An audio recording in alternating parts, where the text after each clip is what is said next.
Terry? Okay. Let's go. Okay. Let's go. Daf Chaf Beis Amud Aleph. Let's go, Rabbi. We're at the two dots.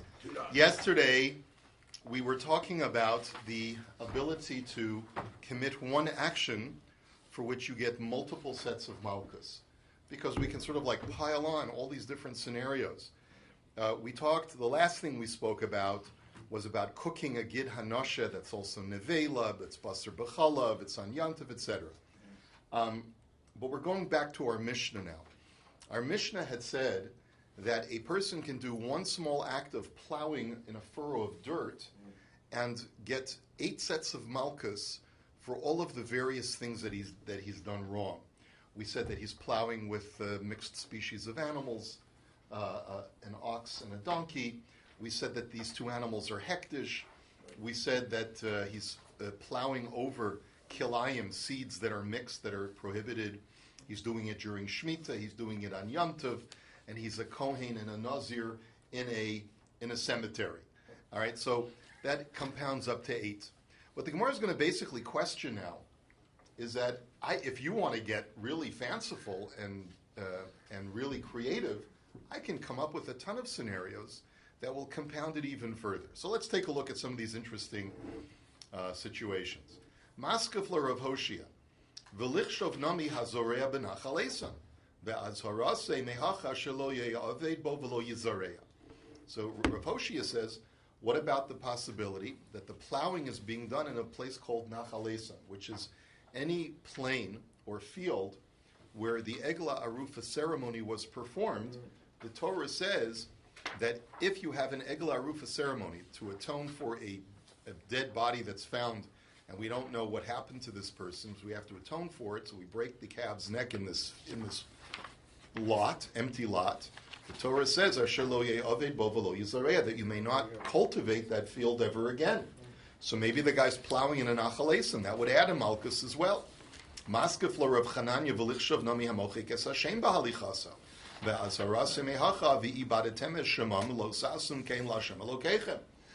Well, maybe the name of God is written on the piece of earth that he's plowing over. So by plowing over it, he'd be erasing Hashem's name. And we know that that's a mitzvah lo saseh, because the Torah says you destroy idolatry, but you may not do the same to Hashem's name. Okay, Maskef lo Rabavahu. V'lichshav nami hakotse says baharto v'azaras mehachi shema b'nei gatzaras. Maybe while you're plowing, you plow over your own toe, which has tzaras on it. And in doing so, you are removing a lesion of tzaras, which the Torah says you're not allowed to do. So you're plowing, but you're also removing tzaras at the same time. So that's also prohibited. And maskef la abaya v'lichshav nami hamiziach hachoshen me'al ha'efa v'hamesir badei aron v'azarase me'acha lo yasuru v'lo yizach hachoshen. So this is to get really fanciful. Let's say the Kohen Gadol happens to be, just leaning on maybe reclining on the soil while you're plowing, and you move the plow into his breastplate and dislodge the best breastplate from its normal position on his clothing. And that is also a violation of the Torah. Now, of course, these are ridiculous, right? They're never going to happen. But the point that the Gemara is making is, if you're really looking to compound in these thought experiments all these different kinds of things, you can come up with many, many more.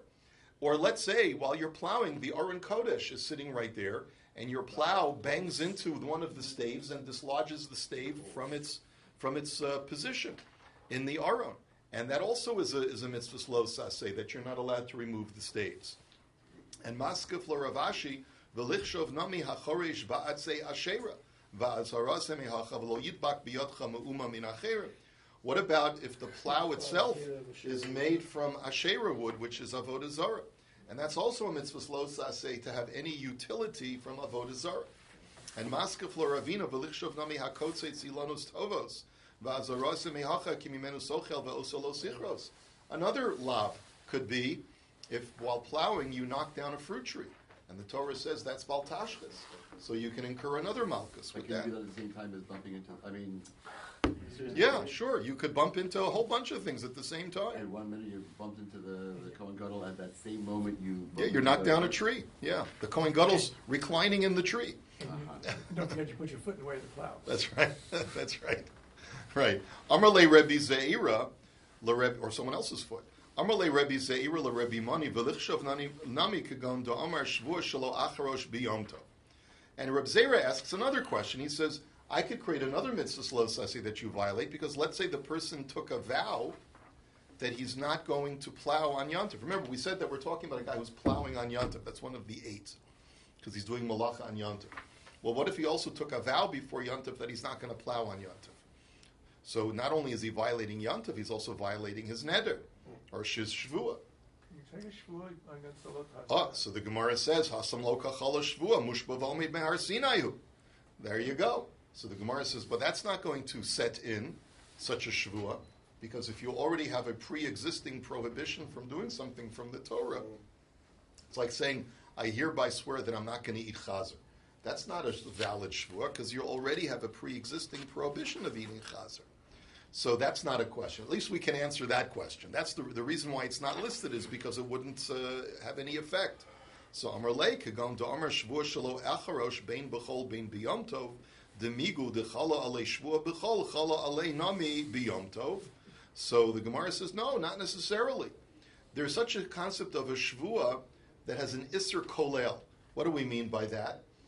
We mean that if, let's say, I take a shvu, let's say there's a pre-existing prohibition from eating chazer, but let's say I say that I'm not going to eat all animals with cloven hooves, right? Now, does a chazer have cloven hooves? Yes, he just doesn't chew his cud. So in that situation, the neder would apply, because I'm including kosher animals together with non-kosher animals. So it's what we say is that migu, since the neder, the shvua, sets in on one portion, it sets in on the other portion where I already had a pre-existing prohibition from the Torah.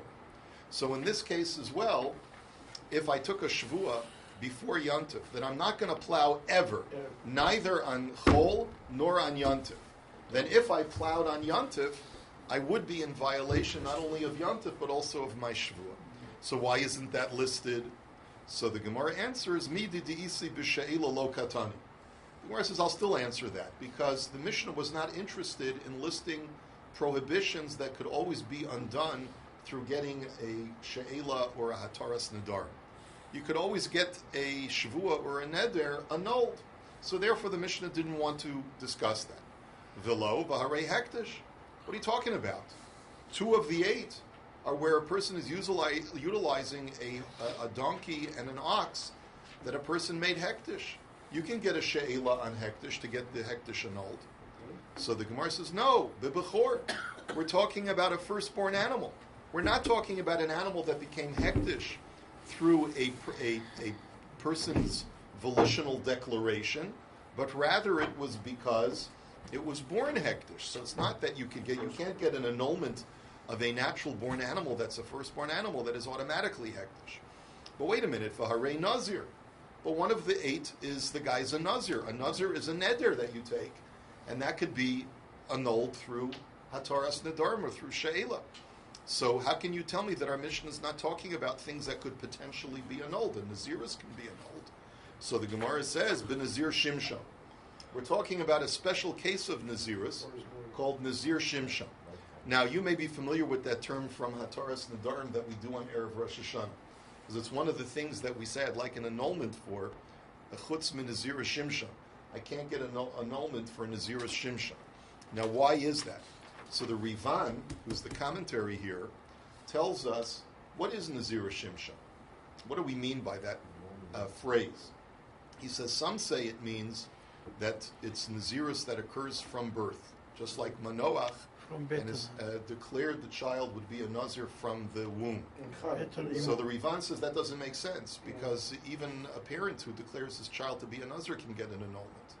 But rather what it means is that a malach came to me and told me, you or your child must become a nazir.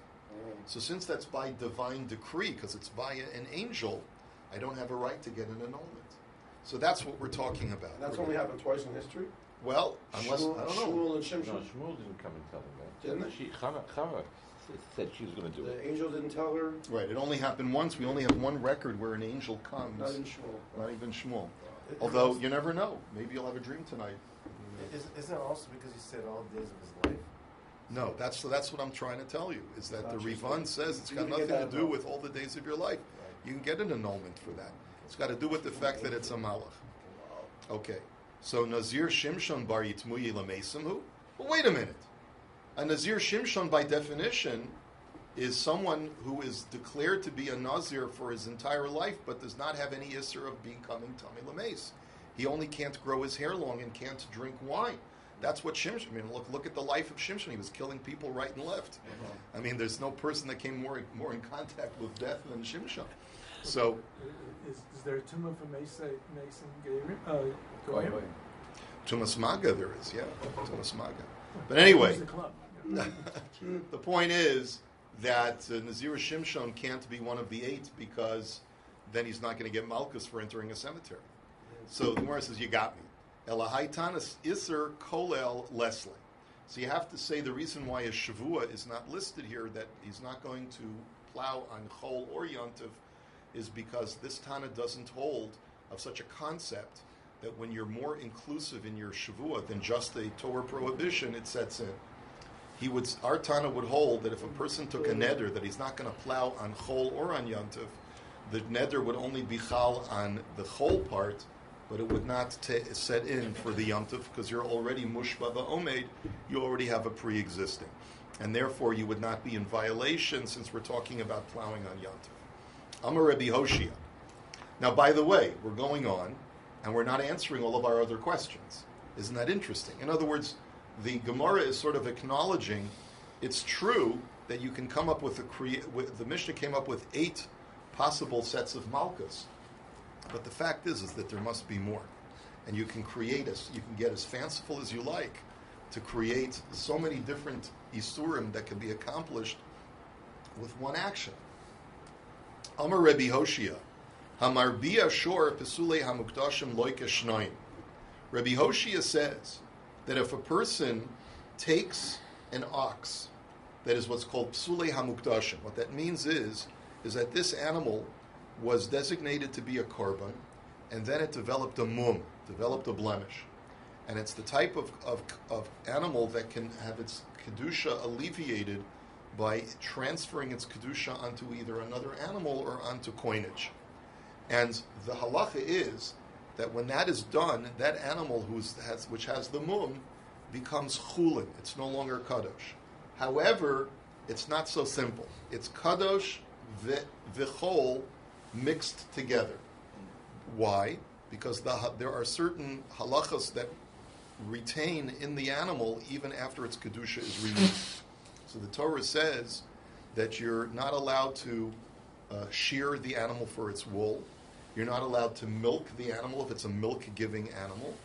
And you're not allowed to work that animal to make it pull a plow and so forth. The only thing you're allowed to do with that animal is that you can shecht it and eat it. So you see that there's an aspect of kedusha that still pertains, and it's chulin as well.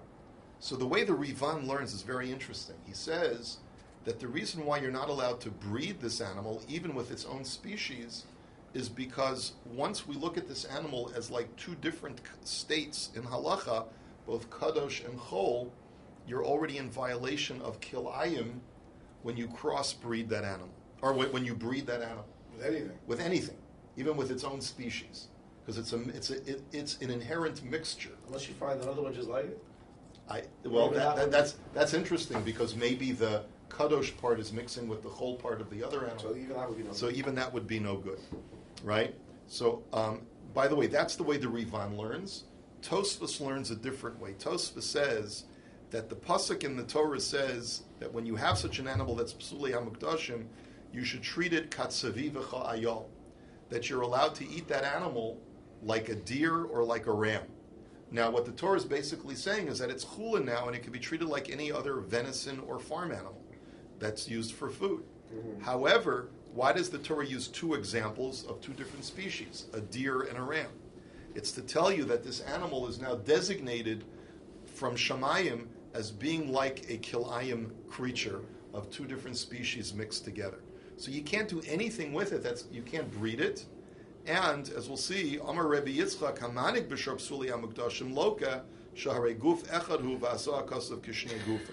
Similarly, even just by leading the animal by a leash, you're actually in violation of like plowing with two species together, like working two species together of kilayim, because the Torah calls it two different creatures, even though it's still just one body. Tumor is the same? Isn't Tumor the same? The first animal is still holy? Right, we're going to get, when we get to Tumura, we'll learn what the special case of Tumura But similar is. to this, no? No, Tumura, the pidyon is where you actually remove the Kedusha from the animal. And the first one's not clear? And the first one is chulin, but has certain aspects of Kedusha that remain. Tumura is where the original animal retains total Kedusha. Total Kedusha. So when we get more to... than this. Yeah, when we get to Maseches Tumura, we'll learn about when that kind of exchange takes place. Okay. Mishnah. Kama malkin oso arboim chaser echas. So the Mishnah now asks, how many lashes are a standard set of lashes? 40 minus 1, which you and I would say 39. Now, why is that? Where do we know this from? Shenemar b'mispar arboim. Now, really, it's a very unique kind of manipulation that is taking place here. There are two psukim. The first pasuk says that you shall give him lashes kedei rish aso b'mispar, according to his wickedness, using a number. Period. And then the next pasuk says arba'im yakenu lo yosif. 40 lashes strike him and don't add to that amount. So two different psukim. The first pasuk ends with the word b'mispar with a number. The second pasuk starts with the word arba'im. So Chazal say, using this kind of manipulation of the two words are adjacent to each other, that it's a number that is adjacent to 40. And that number is 39. Minyan shu samach l'arboim. Rabbi Yehuda Omer arboim shlemos huloke. And Rabbi Yehuda disagrees. And he says, I hold that you get 40 complete lashes. I don't buy that 39 thing with b'mispar and arboim. And vehechan huloke is hayaseira ben kaseifa. Now, as we're going to see, that when you give a person lashes, you have to do it in sets of 3. One on one side, one on the other side, and one on the belly. That one that goes onto the belly from the top. And therefore, anytime you estimate how many malkios to give to someone, you either give him 39, which is a multiple of 3, or you give him a lesser amount, but that lesser amount always has to be a multiple of 3. So let's say that we determine that he's capable of not receiving 39, but he can only get 20. Well, 20 is not a multiple of 3, so you go give him 18 instead. That's just an example, okay? Now, according to Rabbi Yehuda, if you give him 40, it's not a multiple of 3. It's 39 plus 1 extra. So where does that 1 extra go? In the middle. It goes between his shoulder blades. That's where it goes. In the middle. In the middle. Not right, not left. Right. Now, ein omdim oso ella b'makos re'uyos lihishtaleish. And that's why the Mishnah's next line is that when we give a person makas and we estimate less than 39, we have to end up with a number that is a multiple of 3. Amdu lekabel arboim v'loka miktsas v'amru she'ein yachol lekabel arboim. But next halacha is that let's say originally we looked at this guy, it looks like a strong, starker guy, and we said, yeah, he could tolerate 39. We start whipping him. 1, like these, like, you know. I want Wilson. What? I want Wilson, you know that shit? No, I don't. Anyway, like he's going, and you look like he's about to die, right? So it appears as if we were mistaken in our original estimation. So the Mishnah says, since we have to recalculate, we stop and we don't continue. In other words, at whatever point we realize that we made a mistake in our original calculation, as long as we've already started, we stop and we let him go. Everybody knows this now, Right. Well, obviously, the basin will probably know whether you're acting or not. There's a doctor there. He checks his. Checks his blood pressure, his EKG, his EEG. Right. We're watching him. We're watching him very carefully. Next, amduhu lekabel shmona esrei umishalaka amdu shiachul lekabel arboim pot. Now, let's say we looked at him originally, thought he's a 98-pound weakling. He can't take the full 40. We're only going to give him 18. And then after we start, the guy's laughing. He says, this tickles. And we give him the full 18, and he's still laughing. And we see he can really take the full 39. We don't continue. In other words, because we've tickled him enough. That's right. And we let him go. Okay? The point is that once we've started the Malkus process, as soon as we realize we've made an error in our calculation, stop and say, you're free to go. And the basis of this is that since we have to recalculate, we have to start really all over again, or just change the way we're giving it to him. And we don't start from the beginning because he's already been humiliated to some degree by starting to receive Malkus. Mm-hmm. So once we realize that this is under mistaken pretenses of estimation, we have to stop and just say, sorry, sir, you'll have to go home now. Okay. The Gemara, he says, no, I want more. No, the Gemara says, no. So the Gemara says, my time. The Gemara says, what's the reason, or how do we know that we give him 39? Iksiv arboim b'mispar havamina arboim b'minyan. Ashtu dichsiv b'mispar arboim minyan shu sochem eso arboim.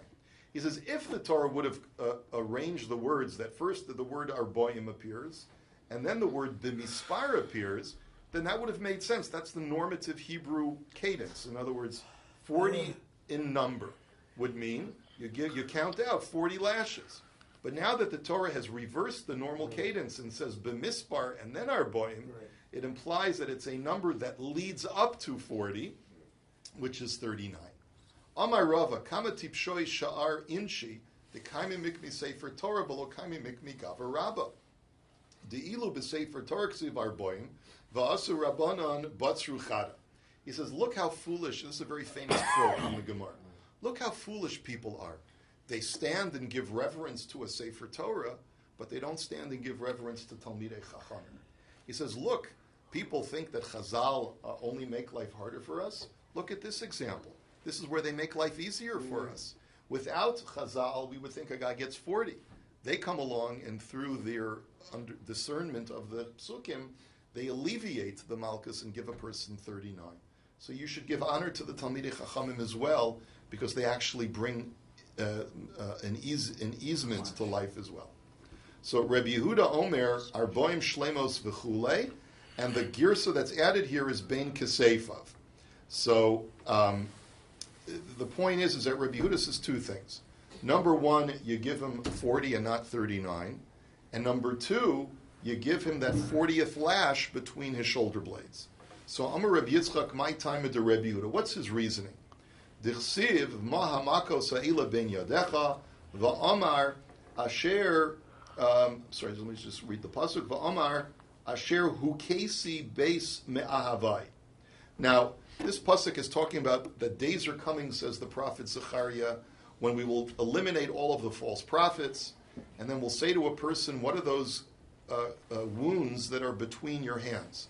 And of course, the Christians say, what are those wounds on your hands? But that's not how we're reading it. It's bein yadecha, between your hands. So there are a couple of things here. First of all, you don't see from this pasuk why Rabbi Yehuda should say that you should get an additional one after the 39 are given. But the only thing that you do see here is that when you're giving someone a lash, you give it to him between his arms, which is the placement that Rabbi Yehuda has for the 40th lash. But that's a bit of a weak argument if this is not pointing to any kind of source that would indicate that we give a person 40 lashes. So I had a chance to look up the psukim more carefully. If you go a little bit further in that chapter in Zechariah, 2 psukim later, after it lists this pasuk, it says something very interesting. It says, "V'haya b'chol haaretz," in pasuk Ches in Perek Yud Gimel. It says, "V'haya b'chol haaretz nu'um Hashem pishnayim ba yikarsu yigvau v'hashlishis yivaser ba." That in all of the land, says Hashem, There will be 2 that shall be cut down or shall be administered as punishment, and the 3rd shall have a remnant. And so what that means is, using this context of Rabbi Yehuda, he's saying that there are 3 parts to Malchus, because every Malchus is divided into 3 parts, right? And then there'll be a remnant in addition to the 3rd part. So that's where we get the 40th, and then it's between his arms. In other words, on the shoulder blades. Okay, so that's the way I'm understanding the Gemara. But that's the way he learns the pasuk. And also, by the way, it says, I got those wounds in the house of my beloved, which is referring to your enemy is not striking you, your beloved one is striking you. The Beis Din is giving you lashes because they love you and they're striking you in order to expiate your sin. So that's how we know that it's referring to Makkos and Beis Din. The Rabbanan hahu b'tinoko shel Beis Rabban hu dichsiv. And the Chachamim will respond and say, no, that pasuk is talking about getting wounds from a loved one, but it's not referring to Beis Din administering Makkos, but rather a Rebbe striking his student and applying corporal punishment in order to discipline the child so that he'll learn better. Gershon, that's what you did in the classroom, right? If you did that today, what would happen to you? You get You'd be what? You get the equivalent of That's right. So that's where they hit. So this doesn't work today The anymore. Rabbi hit the kid in the shoulder, in the middle. That's what what's it doing there? The Rabbi. Yeah. It's Anyway, not where the Beis Din does it. right. Ein omdin elo b'makos ha'reuyos v'chulei. We then said that the makos has to be a multiple of 3. And we said that if they estimated, and they made a mistake in their estimate, they originally thought he could get 39. And then they realized after they started hitting him that he's only able to tolerate 18, so we stop immediately, and vice versa. If they thought originally he'd get 18, and he's saying it tickles, and then we realize we made a mistake, we stop. As long as we started, we stop immediately. So laka in, lo laka lo. So the inference that we're saying is that the only time we stop immediately and we send him home is only if we started the makkos, and then only after we started administering lashes, we realized we made a mistake. But if we realized our mistake before we started giving him malchus, so then it's okay for us to change the number and to... If you haven't started yet, you can change it. Right, to change it. So, Urminu, let's raise a contradiction. Amduhu lekabel arboim, v'chazru v'amduhu v'amru she'en yachol lekabel arboim, potter. Amdu lekabel shmona esrei, v'chazru v'amdu she'yachol lekabel arboim, potter. This brisa says that even before we started with the malchus, if we made a mistake by thinking that either he can get the 39, and we realize even before we started they can only get 18, we send them home. And vice versa. If we thought he can only get 18, and we haven't yet started and we realize he can get 39, there too we send him home without even giving him 1 lash. So how do you reconcile the Mishnah with the Brisa? It's a contradiction. So Amar Rav Sheshis lo kasha, ha da amduhu liyome, ha da amduha lemachar uliyoma uchra. So the answer is like this. It depends when we made the correction. And the Rivan explains as follows. If, let's say, Monday morning, we thought that the guy could get 39. 2 hours later, we look at him again and the doctor says, I made a mistake. This guy can't get more than 18. So then we look at our original estimate as totally null and void. It was a complete error, and therefore we only go with the last estimate. And we can administer the lashes and completely disregard the first estimate. Okay, and therefore, if we haven't yet started, we give him the 18, and the same thing vice versa. If it was on the same day that there was a mistake made, we thought he could get 18, and then we realized he can get 39 2 hours later. So then clearly the first estimate was an error, and we give him the full 39. But that's what our Mishnah is talking about. But the Bryce is talking about a case where the second estimate was not made on the same day. It was made, let's say, a day later or 2 days later. In which case, let's say Monday we thought he could get 39. We look at him again on Wednesday when we're ready to give him the malchus, and we realize, hey, wait a minute, his constitution is severely compromised. This means that this patient is fluctuating back and forth, and there's no way for us to really know which one is the correct estimate. Is he capable of 39? Is he capable of 18? We really don't know. And since we don't know, we send him home without giving him even 1 lash. That's what the Bryce is talking about. You think that 2 hours later would also be a consideration of fluctuation of his condition? Right, but that's what the Rivan says is the distinction. If it's just 2 hours later, if it's on the same day, then in all likelihood it was a complete error. The original one was a complete error. If it's a day or two later, then it's not that the first one was an error. It just means that the patient's condition is subject to constant change. Okay, let us go on. Avar avera sheyesh ba shnei lavin. This was Mendel's question. I didn't think that we were going to address it, but we got to it just a few lines later. Avar avera sheyesh ba shnei lavin amduhu omed echad loike upater vim lav loike umisrape v'chozer v'loke. So Mendel asked the question, what do you do if a guy gets more than one malchus for one violation? So I thought we just give him one malchus and we wait and then we till he feels better and we do it again. But that's not what the Mishnah says. The Mishnah says, let's say a guy, cut off both his payas, right? So he gets 2 sets of malchus, one for each paya, right? So the estimate works like this. If we see that the guy is a real starker and he can tolerate 2 consecutive sets of malchus, have at it, right? But that's provided that we estimated him to get 2 sets of malchus. Let's say the Beis Din only said, we're only going to deal with the first malchus today. So then they give him 1 set of malchus today, and we send him home, and he can get the second set of malchus later on, after he's feeling better. The Gemara is now going to clarify that. V'hatanya ein omdim oimed echad l'shnei lavin. There's a brisa that says explicitly that we don't estimate for 2 consecutive malchios one after the other. So how do you reconcile that with the Mishnah? So Amar Rav Sheshis lo kasha hada amdu le'arboim v'chada hada amdu le'arboim v'tarti. So the answer is that when a person may have the constitution that he's capable of taking 39 lashes, no problem. But what about 2 sets of 39? Is he strong enough to tolerate 78? So the doctor says no. He can only tolerate, let's say, 54. 54 he could tolerate. He can't tolerate a full 78. So there we would give him 2 sets of malchus, no problem, but we'll only give him 54. You see, and it's much better for him to have it that way, because if we give him only 1 set today, we'll send him home, come back next week when you're feeling better, and we'll give him another full 39. Let me get it over with now with 54 instead of having to do 78 broken up over 2 periods. So basically the way it works is like this. If the person is strong enough to get 2 sets of malchus, where the first set is 39 and the second set is a minimum of 3, because that's the minimum amount of malchus that you can give someone, because it's got to be a multiple of 3, so then you give it to him at the same time. So a minimum of 42. But if the doctor estimates that he's only strong enough to get 41 lashes or less, so then you can't administer 2 sets of malchus on one day. So we give him 39 today. He says, no, give me 2 more. You say, no. 2 more doesn't count as a malchus.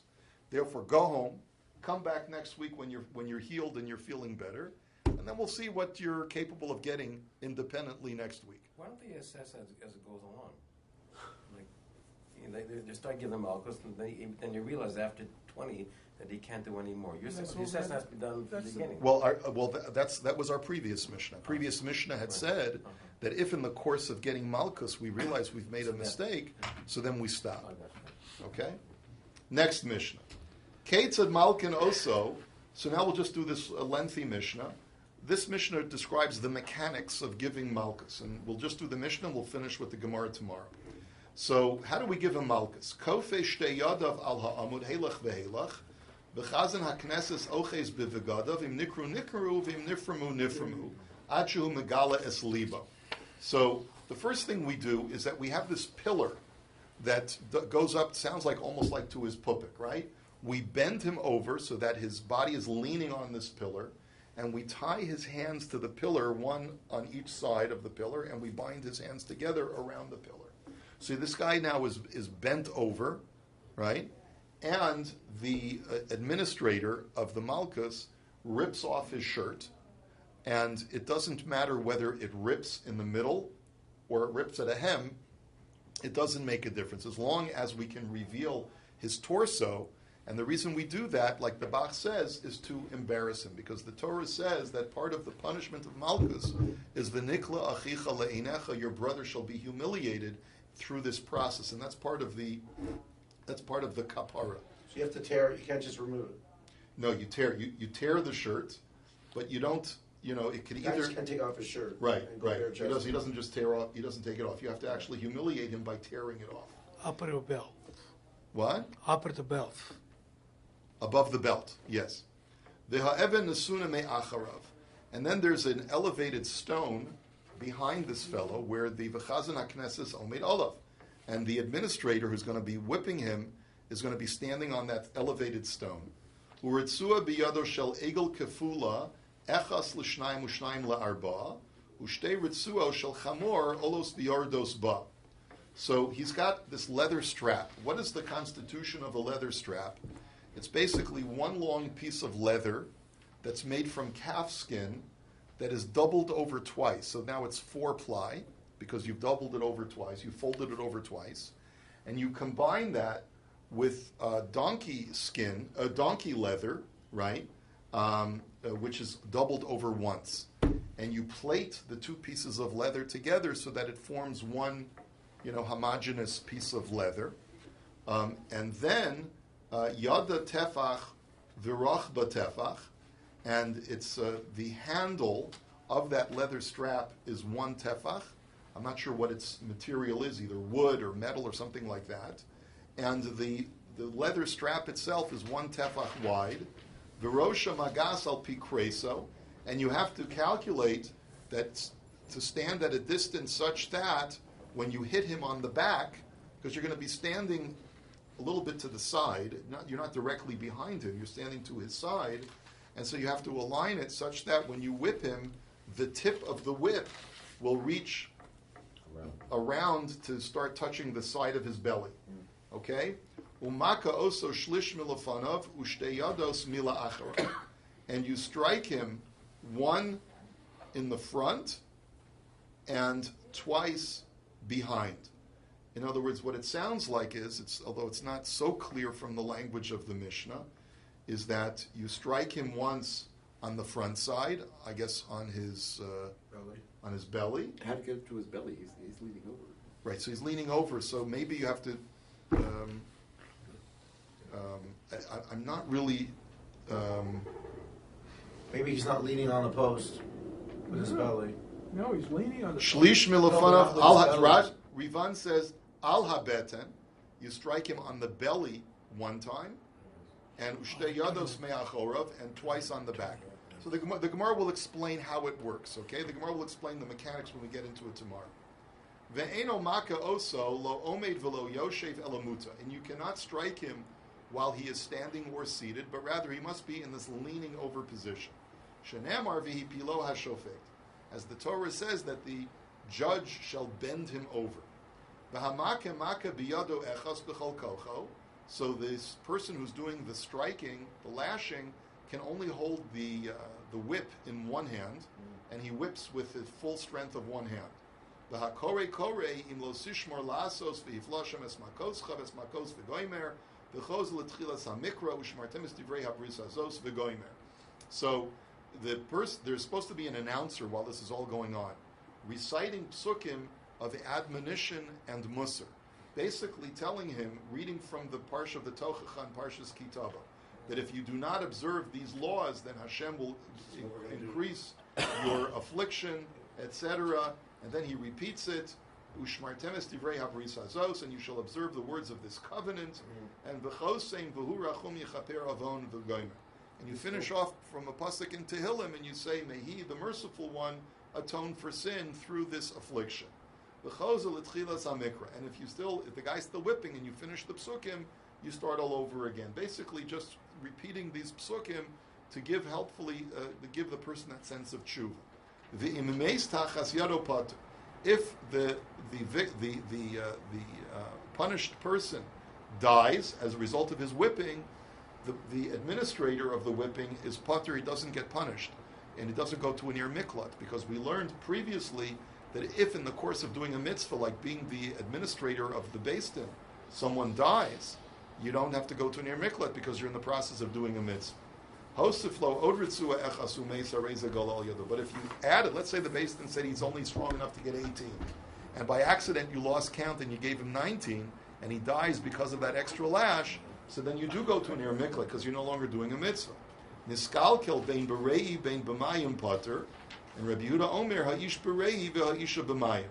That the Tanakhama says that if a guy loses control of himself, either loses his bowels or loses his bladder, then you immediately stop, because that's enough humiliation. Wow. If it was me, I'd probably wet my pants on purpose just to get out of it, right? But Rabbi, Start at the beginning. but Rabbi Yehuda says no. With a man, he's got to lose his bowels, and only a woman do we say that because her honor is greater if she loses her bladder control, then we stop. But obviously, you have to say. I mean, we'll talk about this more in the Gemara tomorrow. But you have to say that people had such integrity that it was such a humiliating thing to lose to lose control of your bodily function in public. They'd rather have the Malkus than have that happen to them. Okay, we'll continue with the Gemara tomorrow. Have a wonderful day.